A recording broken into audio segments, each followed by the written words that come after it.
Hello बच्चों, कैसे हो? ठीक हो सारे? So welcome to my channel Science Guru और मैं हूं आपका अपना शिवम शर्मा। आज हम बात करने जा रहे हैं वर्क एनर्जी पावर के एक ऐसे टॉपिक के बारे में जिसके ऊपर सीबीएसई क्वेश्चन नहीं पूछता है और जो कि अभी तक फिजिक्स में सबसे हायर पे हमने इसके बारे में स्टडी करी है, जो कि फॉर्मूला है E=mc²।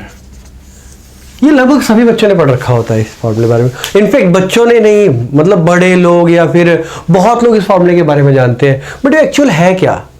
तो आज हम इसी के बारे में बात करेंगे। तो मेरा नाम है शिवम शर्मा। हम बात करेंगे बेटा पार्ट 7 के बारे में और ये टॉपिक है वर्क एनर्जी पावर का। तो देखो, हम जो आज करने वाले हैं, टॉपिक का नाम है mass energy equivalence. Mass energy equivalence. देखो, मास एनर्जी इक्विवेलेंस क्या बताता है? मास और एनर्जी इक्वल होते हैं।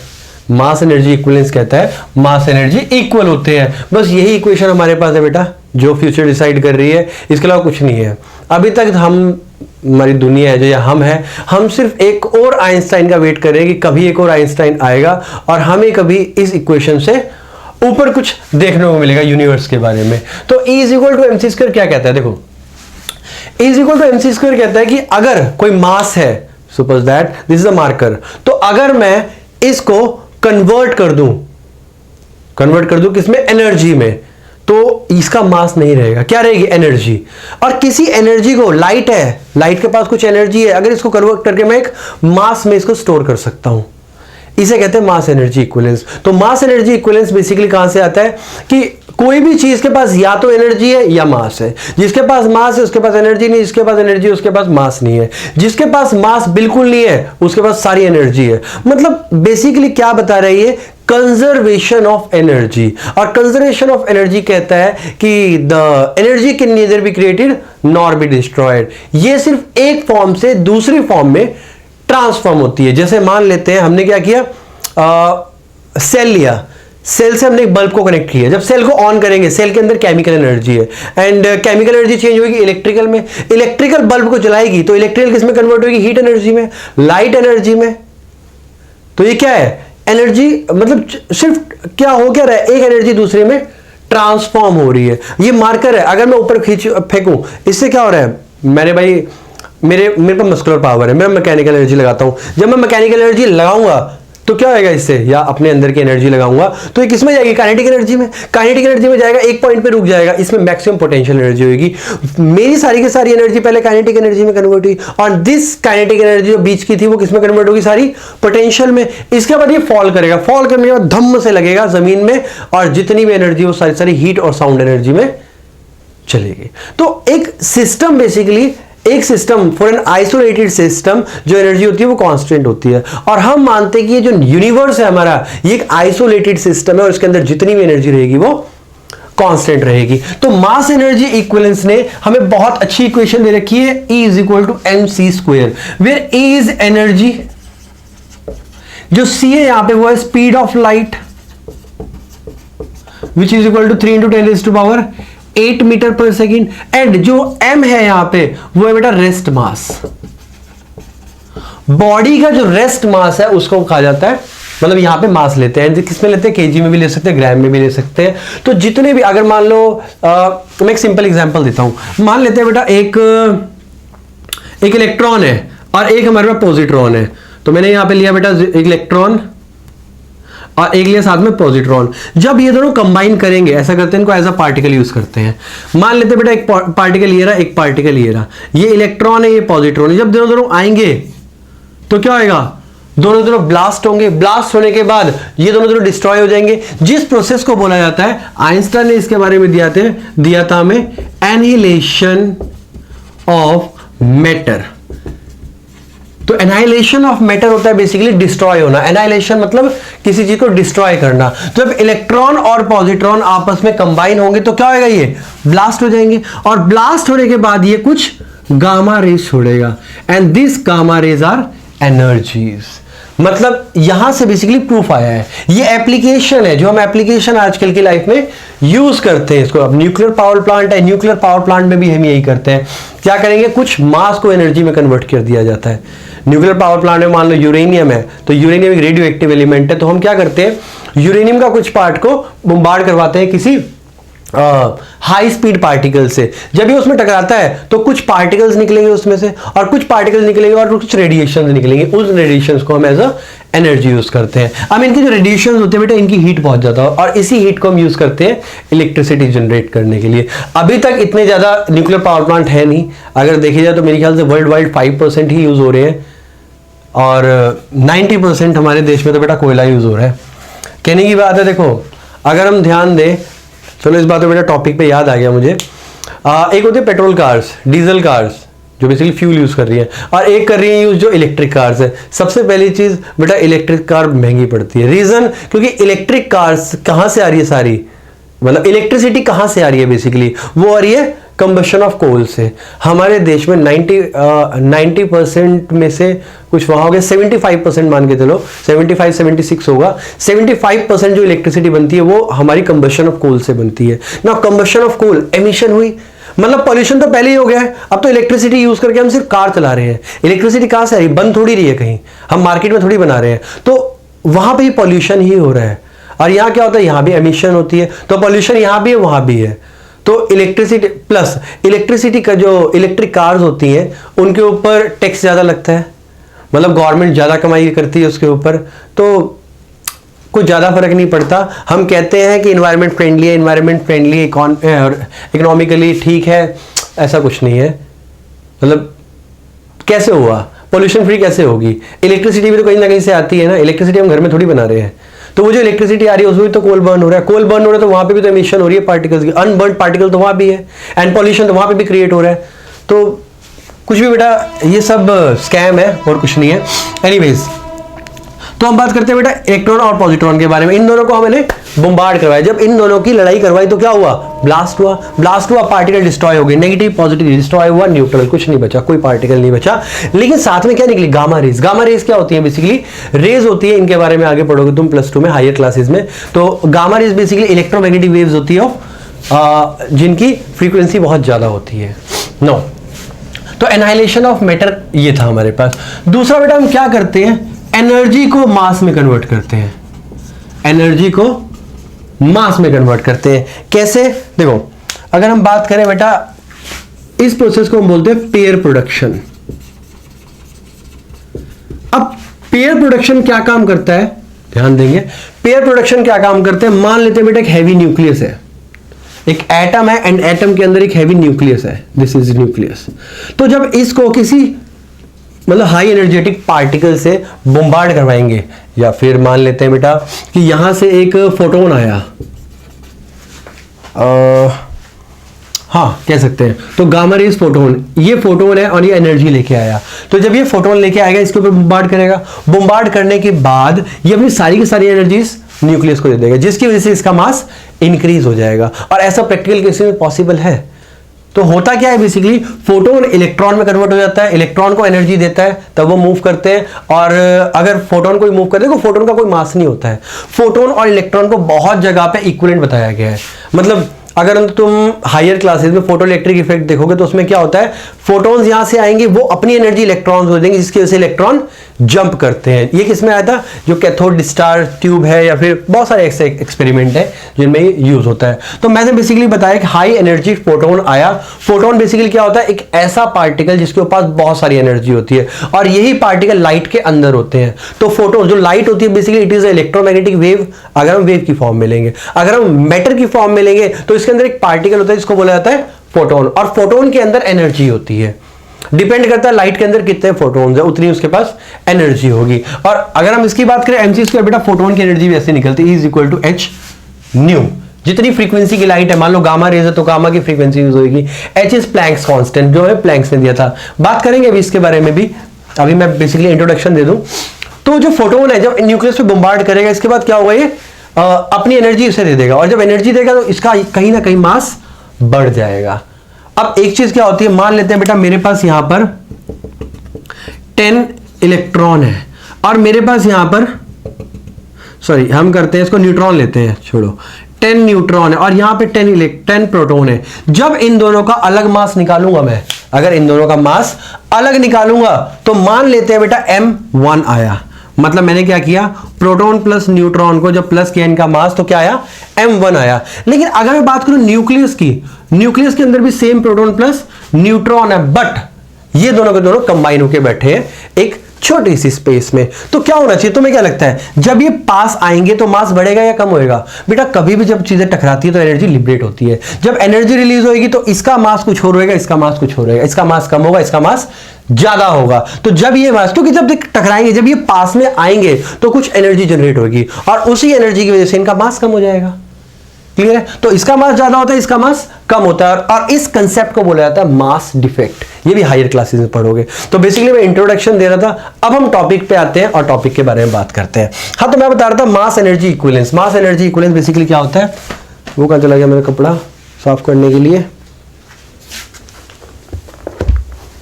पता नहीं कहां चला गया, कहां रख दिया, वो तो साफ किया था। तो बेटा बहुत हो गया।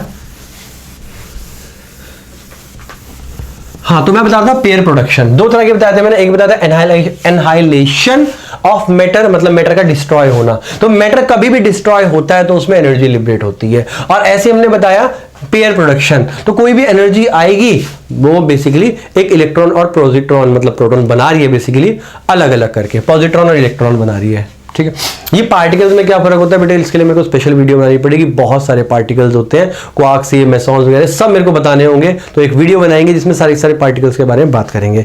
11th में ऐसा कुछ नहीं है, 11th में इसलिए मैं नहीं करवा रहा, 12th में तो बहुत कुछ है। एनीवेज मैं इस पे था बेटा, यहाँ पे E is equal to mc square. ना E is equal to mc square basically क्या कहता है कि energy is equal to mass. अगर मान लेते हैं कोई एनर्जी मास में कन्वर्ट होती है तो उसका मास कितना होगा, m is equal to E upon c square. ये कब होएगा, जब एनर्जी कन्वर्ट होगी मास में। और अगर मास एनर्जी में कन्वर्ट होती है तो कितना होएगा, E is equal to mc square. ये दोनों ऐसे लगते हैं। कोई भी एनर्जी आती है और अगर मास में कन्वर्ट हो तो उसका मास ऐसे निकाला जाएगा, और अगर कोई मास एनर्जी में कन्वर्ट होता है तो उसका मास ऐसे निकाला जाएगा। और यही होता है बेटा। अब अगर बात करें सन या स्टार्स, इनमें क्या हो रहा है, इनमें भी यही हो रहा है। जो बेसिकली क्या है, मास किस में कन्वर्ट हो रहा है, एनर्जी में कन्वर्ट हो रहा है, और बहुत सारी एनर्जी निकल रही है जो हमारे तक यूवी रेस पहुंचती हैं, अल्ट्रा वायलेट रेस। तो अल्ट्रा वायलेट रेस बेटा ये भी रेडिएशन है जो कि गामा रेस से नीचे आती है। एनीवेज यहां पे आ जाते हैं। अब देखो हम कुछ न्यूमेरिकल ट्राई करेंगे। न्यूमेरिकल से पहले मैं एसआई यूनिट बताना चाहता हूं तुम्हें। कुछ एसआई यूनिट्स के बारे में बात करेंगे। वैसे एसआई यूनिट तो एक ही है, जूल, तो जूल आ गई। या इसके अलावा देखो 1 joule is equal to 1 watt second, ये होता है पावर इंटू टाइम से। ये फॉर्मूला कहां से आया ये भी देख लेते हैं बेटा। जो एनर्जी होता है वो होता है पावर इंटू टाइम, ठीक है, याद रखना। तो एनर्जी जूल में ली, पावर वॉट में, और ये टाइम सेकेंड में। एक तो ये हो गया, प्लस इलेक्ट्रॉन वोल्ट होती है which is equal to 1.6 into 10⁻⁹ joule. अगर बात करते हैं इसी को मेगा में कर दोगे तो 10⁻6 से मल्टीप्लाई कर दोगे। कैसे बता रहा हूं, 1 किलो इलेक्ट्रॉन वोल्ट, तो क्या होएगा, किलो में क्या होता है, 10⁻³ से मल्टीप्लाई कर दे, 1000 से मल्टीप्लाई कर दे तो 1.6 इंटू 10⁻16 जूल। ये आ गया। ये तो बेटा निकालने के ऊपर है। मेगा में निकालूंगा तो यहाँ पे और ज्यादा 10⁻⁻13 आएगा, डिपेंड करता है तो हम क्या निकाल रहे हैं, तो मल्टीप्लायर्स है। इसके अलावा जो हमारे पास होता है 1 calorie which is equal to 4.18 joule, इसमें आता है। नाउ ये तो आ गया बेटा हमारे पास बेसिकली मतलब जो एनर्जी की यूनिट्स है, जो हम एनर्जी की यूनिट्स यूज करते हैं। अब एक दो न्यूमेरिकल करवाता हूं, बहुत अच्छे न्यूमेरिकल करवाऊंगा, कुछ भी मुश्किल नहीं है। एक फॉर्मूला है, एक फॉर्मूले के बेस पे न्यूमेरिकल करने हैं। ये topic CBSE point of view से इंपॉर्टेंट नहीं है, सीबीएसई में नहीं आता, बट 12th में यही टॉपिक तुम्हारी आधी बुक कवर करता है। ये बेसिकली बेटा पार्ट आता है जो हमारी क्वांटम फिजिक्स है, मॉडर्न फिजिक्स है, उसके अंदर आता है ये पार्ट। और ये सारी की सारी मतलब जितनी भी चीजें हैं ये सब के सब हमें मतलब बेसिकली अंडरस्टैंड करवाती है, न्यूक्लियस को अंडरस्टैंड कराने में। और तभी हम उसके अंदर घुसते चले गए न्यूक्लियस के, कि कैसे काम करता है ये इलेक्ट्रॉन, पॉजिट्रॉन, ये कैसे काम करते हैं। फोटोन अपने आप में बहुत बड़ी स्टडी है। फोटोन क्या है वो सब हमने +2 मतलब 12वीं में पढ़ना है जाके। यहां पे क्या करना है, मैंने सिर्फ ये बताया कि मास एनर्जी इक्विवेलेंस क्या होता है, सो दैट अगर कभी टॉपिक पे बात होती है या फिर अगर 12th में जाते हो तो तुम्हें ये पता हो कि भाई मास एनर्जी इक्विवेलेंस होता क्या है। आइंस्टाइन ने 1902 में एक लॉ दिया था जिसको बोला गया था मास एनर्जी इक्विवेलेंस। बहुत ही स्टडी करने के बाद, और स्टडी करने के बाद जब आइंस्टाइन ने ये हमें फॉर्मूला दिया था, ये अभी तक का सबसे बड़ा फॉर्मूला है जो कि अभी भी इनकम्प्लीट है। मतलब इसके बाद भी स्टडी आनी थी, बट हमारे बीच वो आइंस्टाइन नहीं रहे। आने वाले टाइम में कभी अगर आइंस्टाइन आए, कोई और मतलब कोई और जीनियस आया, तो डेफिनेटली हमें बहुत कुछ सीखने को मिलेगा यूनिवर्स के बारे में। और यूनिवर्स तभी सीखने को मिलेगा जब हम लाइट को समझ सकेंगे कि लाइट क्या चीज है, डार्क मैटर क्या चीज है, स्टार क्या होता है, और ये स्पेस एंड टाइम है क्या चीज।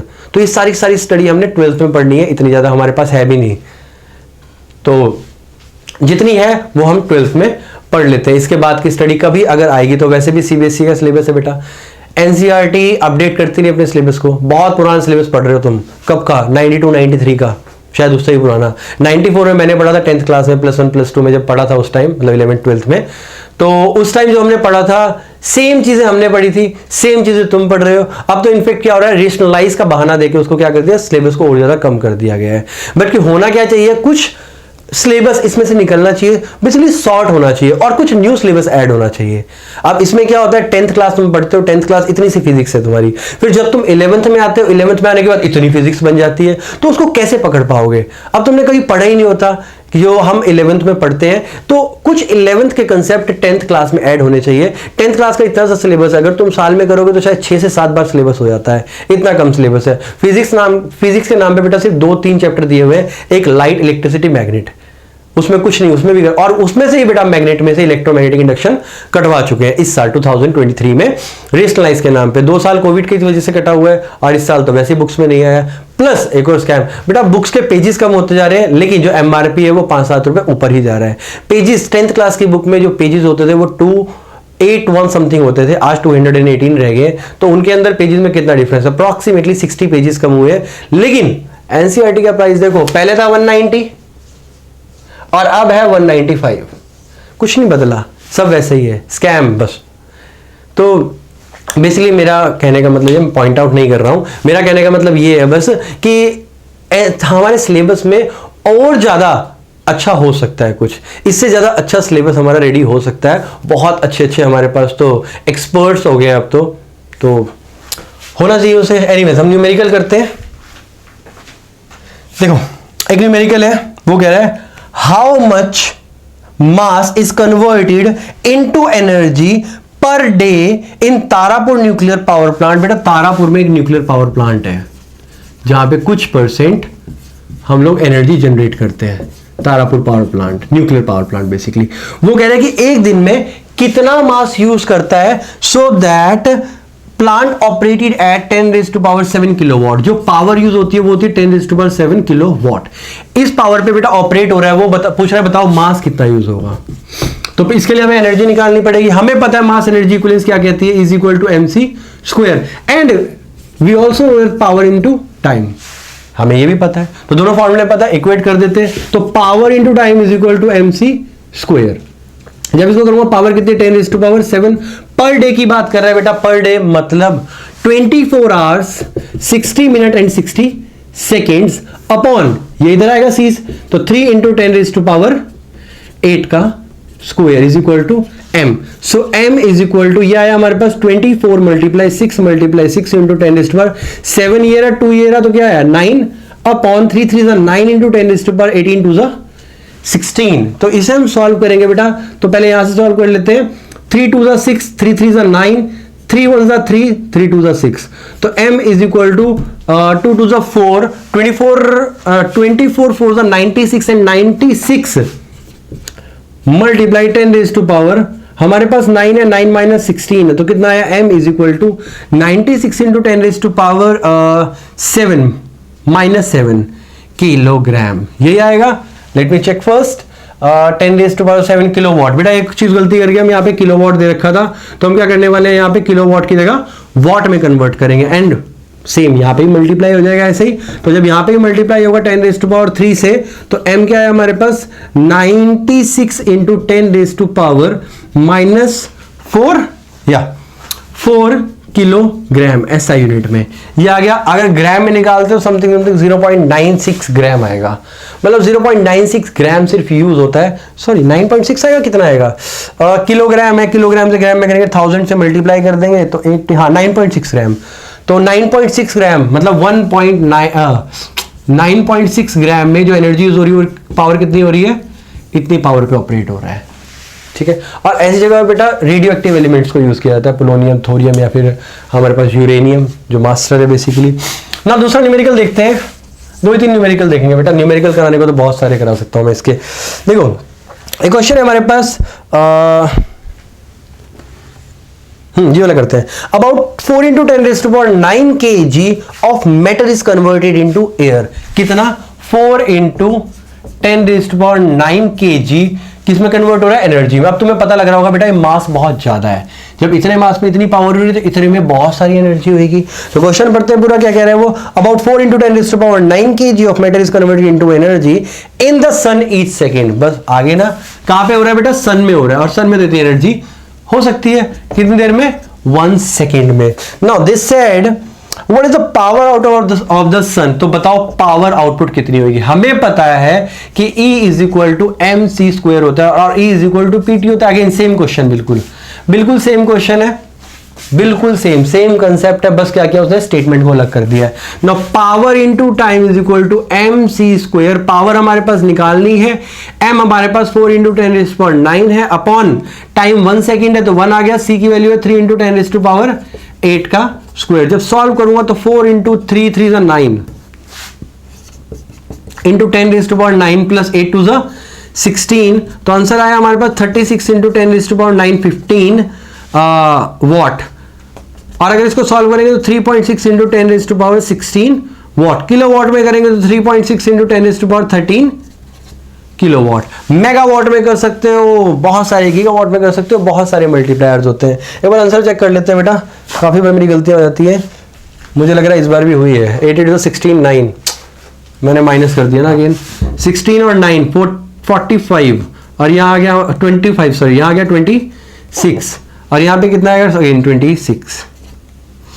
25 था, पॉइंट लगा दिया, 10 से मल्टीप्लाई 10 से डिवाइड करके ये आ गया। एनीवेज तो प्लस करने में गलती हो गई थी, मैंने माइनस कर दिया था, पता नहीं क्या किया था, मेरा कहीं और दिमाग शेयर होता, शायद कुछ और कंसेप्ट चल रहा था दिमाग में। एनीवेज ये आ गया हमारे पास। एक क्वेश्चन और देखते हैं। An electron-positron pair annihilates at rest to produce gamma rays. Calculate the energy produced in a mega electron volt if the rest mass of the electron is 9.1 × 10⁻31 kg. तो क्या कह रहा है? मास ऑफ इलेक्ट्रॉन हमारे पास है 9.1 × 10⁻31 kg, और mass of the positron भी वही होता है, बस फर्क ये होता है बेटा कि जो चार्ज होता है एक पॉजिटिव और एक नेगेटिव है, पोलैरिटी का फर्क होता है, बाकी सब सेम रहता है। तो देखो मैंने तुम्हें पहले ही बताया था एग्जांपल में कि अगर एक इलेक्ट्रॉन और एक पॉजिट्रॉन दोनों के दोनों अटैच होते हैं, मतलब दोनों के दोनों एक दूसरे से कोलाइड करते हैं, तो होगा क्या? बेसिकली एनर्जी निकलेगी। कितनी एनर्जी निकलेगी? इन्हीं के मास की जितनी एनर्जी निकलेगी। तो मिलेगा कुछ नहीं, हमें क्या मिलेगा? गामा रे, और इसे बोलते हैं बेटा गामा डीके। ये सब पढ़ोगे हायर क्लासेस में। अगेन बता रहा हूं बेटा, जो ये टॉपिक है इसके बारे में बहुत सारी डेप्थ में हम पढ़ने वाले हैं, बट इन हायर क्लासेस, यहां नहीं पढ़ेंगे। हायर क्लास में भी सेकंड बुक में आएगा, तुम्हारे पास एटम न्यूक्लियस से स्टार्ट होएगा, और इसके बाद फिर कुछ हद तक पढ़ोगे तुम। ये इतना ज्यादा है नहीं तुम्हें वैसे मॉडर्न फिजिक्स। नाउ हाँ, तो ये गामा रेस थी बेटा। आगे बढ़ते हैं। तो वो पूछ रहा है कि अगर इनका मास ये था, बताओ ये एनर्जी कितनी निकलेगी। हमें सिंपल पता है E = mc²। पार्टिकल कितने हैं? दोनों का मास सेम है, तो E = 2 mc², क्योंकि दोनों का मास सेम है। तो E = 2 × 9.1 × 10⁻19 सॉरी क्या कर दिया मैंने, ये -31 मल्टीप्लाई c² इज 3 × 10⁸ का स्क्वायर। ये सॉल्व कर दिया बेटा, आंसर आएगा जूल में। ये आएगा जूल में। हमें किस में निकालना है? Mega electron volt. क्वेश्चन में लिखा था कि मेगा इलेक्ट्रॉन वोल्ट में निकालें, तो देखो ये जूल में आ गया। हमें पता है कि 1 इलेक्ट्रॉन वोल्ट = 1.6 × 10⁻19 जूल। अगर जूल को यहां रहने तो इसे यहां लेके जाऊं तो क्या आएगा? 1 इलेक्ट्रॉन वोल्ट अपॉन 1.6 × 10⁻19 = 1 जूल। मतलब जूल की जगह मैं ये सारी वैल्यू डालूंगा, तो यहां पे जब वैल्यू डाली तो यहां इलेक्ट्रॉन वोल्ट आ गया, और इसके डिवाइड में आ गया 1.6 × 10⁻9। बेटा जिन बच्चों को समझ नहीं आता उनको बता रहा हूं मैं, बाकी कन्वर्जन जो बच्चे वो शाणे हैं बहुत ज्यादा, वो तो कर सकते हैं। एनीवेज देखो 1 mega electron volt is equal to 10⁻6 electron volt होता है, ये नीचे जाएगा। So 1 electron volt is equal to 1 mega electron volt upon 10⁻6। तो मैं क्या करने वाला हूं, यहां पे भी इलेक्ट्रॉन वोल्ट यहां पे लिखने वाला हूं मैं, ये पूरी वैल्यू, तो मेगा इलेक्ट्रॉन वोल्ट अपॉन 10⁻6। तो वैल्यू किसमें आई हमारी, मेगा इलेक्ट्रॉन वोल्ट। सॉल्व कर लोगे आंसर आ जाएगा तुम्हारे पास। तो मास एनर्जी इक्विवेलेंस में आज के लिए इतना ही, कुछ 3-4 न्यूमेरिकल कर चुके हैं, बहुत है इतना। मास एनर्जी इक्विवेलेंस समझ लिया, और इसके बाद हम पावर टॉपिक करेंगे, नेक्स्ट वीडियो में हम पावर टॉपिक करेंगे। इसके बाद फिर सीधा कोलिजन है, और बहुत जल्दी चैप्टर खत्म हो रहा है। चैप्टर छोटा सा है बिल्कुल, कुछ ज्यादा इंपॉर्टेंट नहीं है इस चैप्टर में। काइनेटिक एनर्जी, पोटेंशियल एनर्जी से लेके सिर्फ कोलिजन इंपॉर्टेंट है बस, इसके अलावा इस चैप्टर में कुछ है ही नहीं। क्यों? क्योंकि हमें 5th चैप्टर आता है, हमने 1st चैप्टर बहुत अच्छे से पढ़ रखे हैं, तो इस चैप्टर में इसलिए ज्यादा प्रॉब्लम नहीं हुई। मास एनर्जी इक्विवेलेंस तुम्हारे लिए बिल्कुल अलग से टॉपिक था, इसलिए मैंने सोचा कि बिल्कुल बेसिक से करवाया जाए। तो बस आज की वीडियो यहीं तक, फिर मिलते हैं अगली वीडियो में विद नेक्स्ट पार्ट, जो हक्की होगा पार्ट नंबर आई थिंक 8 होगा, ये 7 था। तब तक के लिए अपना ध्यान रखिए और पढ़ते रहिए।